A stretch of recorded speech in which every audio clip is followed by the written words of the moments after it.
Assalamualaikum warahmatullahi wabarakatuh. Perkenalkan, nama saya Rizky Wahyu Fitriana, NIM 2003067. Berikut adalah otot-otot penggerak hip joint yang akan saya palpasi. Berikut adalah otot-otot penggerak hip joint. Letak dari psoas major dan iliakus adalah di area perut. Terus pada bagian sini yaitu ada pectineus. Di bawahnya lagi ada adductor longus, kemudian rectus femoris,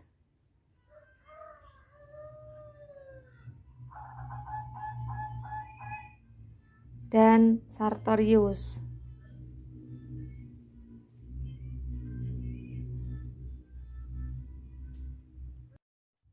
Fungsi utama sendi panggul adalah sebagai penopang tubuh manusia dalam melakukan berbagai aktivitas sehari-hari. Secara mekanis, sambungan pada sendi panggul atau hip joint merupakan socket and bell joint yang menghubungkan antara femur head dan pelvis acetabulum. Persarafan pada panggul atau hip joint merupakan saraf terpanjang di dalam tubuh yang terletak di belakang tulang panggul, bokong hingga ke tungkai. Nyeri seketika umumnya terasa pada bokong dan area kaki. Kondisi ini terjadi ketika saraf terjepit atau adanya gangguan lain yang menekan saraf panggul. Perkenalkan, nama saya Muhammad Fatih Gulazi, NIM 2003065. Prodi Dedika Fisioterapi. Saya di sini akan menjelaskan tentang bagian leg atau tungkai bawah yang menyangkut otot, miologi, persarapan, dan fungsinya. Di tungkai bawah, ekstremitas bawah cenderung lebih stabil karena harus menopang berat tubuh. Kaki bagian bawah memungkinkan gerakan minimal pada persendian proksimal dan distal, menstabilkan ekstremitas bawah selama aktivitas gerakan yang memerlukan dorongan seperti berjalan, berlari, dan melompat. Pergelangan kaki berangsal sakital mengarahkan tubuh ke depan. Akhirnya kaki adalah struktur yang paling mobil, menyerap goncengan kontak tanah dan beradaptasi dengan berbagai permukaan. Di leg ada 3 tulang. Yang pertama, ini namanya patella, tibia. Tibia itu yang paling besar sama fibula. Yang di sini. Ini tuh tibia, ini fibula.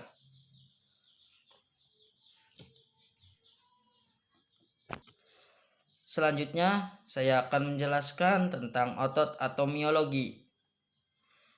Inilah gambar-gambarnya. Di bagian anterior, yang pertama ada tibialis anterior, berfungsi untuk memberikan stabilitas untuk tungkai bawah. Hal ini juga memfasilitas kaki inversi oleh kontraksi dan membantu dalam ankle plantar fleksi itu. Yang kedua ada extensor digitorum longus, berfungsi untuk memberikan permukaan punggung, falang tengah dan distal dari 4 digit lateral dan juga bisa menggerakkan ekstensi dari jari kaki dan dorsifleksi dari pergelangan kaki. Selanjutnya ada extensor hallucis longus, berfungsi memperpanjang jempol kaki yang di sini. Dan dorsofleksi kaki ini juga membantu dengan gerakan eversi dan inversi kaki. Selanjutnya bagian posterior yang di sini, gastrocnemius berfungsi untuk plantar fleksi pada ankle dan supinasi pedis. Yang kedua, soleus berfungsi untuk bersama-sama otot soleus, otot grastemus, dan otot plantaris, berfungsi sebagai plantar flexor yang kuat pada sendi pergelangan kaki. Selanjutnya, flexor berfungsi untuk sebuah otot yang menyebabkan tungkai atau bagian itu menekuk mengurangi sudut bagian dalam sendi. Bagian medial, ada satu otot yang namanya tibialis posterior berfungsi sebagai yang bekerja saat pelantar fleksi dan sangat berperan penting dalam melangkah dan berjalan atau berlari. Selanjutnya bagian lateral, ada beberapa otot. Yang pertama peroneus longus berfungsi untuk dalam kompartemen lateral kaki dan bertindak untuk eversi dan pelantar fleksi pergelangan kaki. Selanjutnya peroneus brevis berfungsi untuk membuat atau membantu dalam pelantar fleksi dan eversi yang lemah.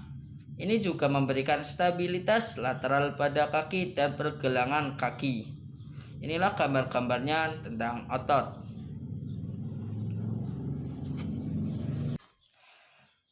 Selanjutnya menjelaskan tentang persarafan pada leg atau tungkai bawah. Yang pertama ada nervus peroneus profundus mempersarafi extensor digitorum brevis dan extensor hallucis brevis. Sedangkan cabang medial melanjutkan untuk memberikan persarafan kulit antara jari pertama dan kedua.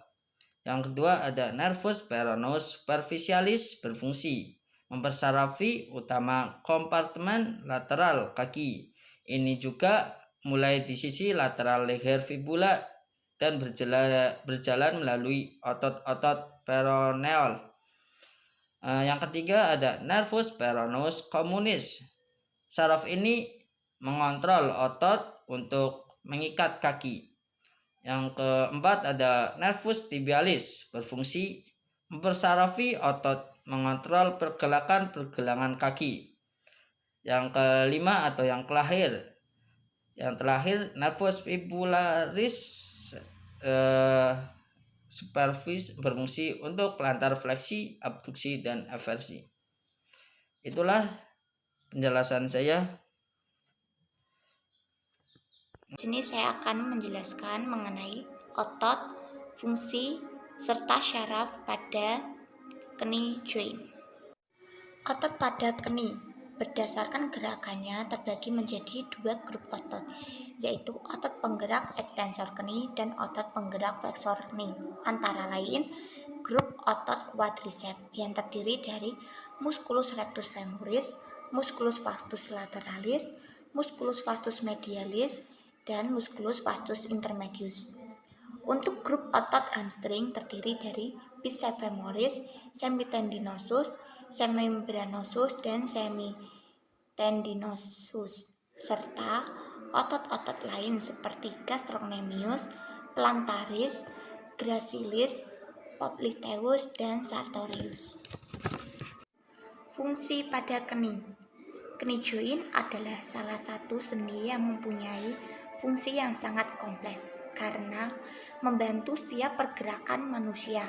Misal untuk fleksi dan ekstensi seperti berjalan, berlari, dan naik turun tangga. Sebagian besar berat tubuh manusia dan penggerakannya ditumpu oleh kni joint. Syaraf pada kni. Beberapa nervus yang mempersarafi kni joint yaitu nervus femoris, nervus obturatorius, nervus peroneus longus, dan nervus tibialis. Assalamualaikum warahmatullahi wabarakatuh. Perkenalkan, nama saya Febrianti Nurrohmah, NIM 2003074 dari Prodi Fisioterapi 3 semester 2. Di sini saya akan mengerjakan tugas yaitu menyebutkan nama otot di ankle and foot dan fungsinya. Ankle and foot ototnya yaitu 1. Tibia anterior yaitu berfungsi untuk dorsifleksi dan inversi. 2 adalah extensor digitorum longus, fungsinya untuk dorsifleksi dan eversi. Yang ketiga, extensor hallucis longus, fungsi dorsifleksi, inversi, dan plantar fleksi.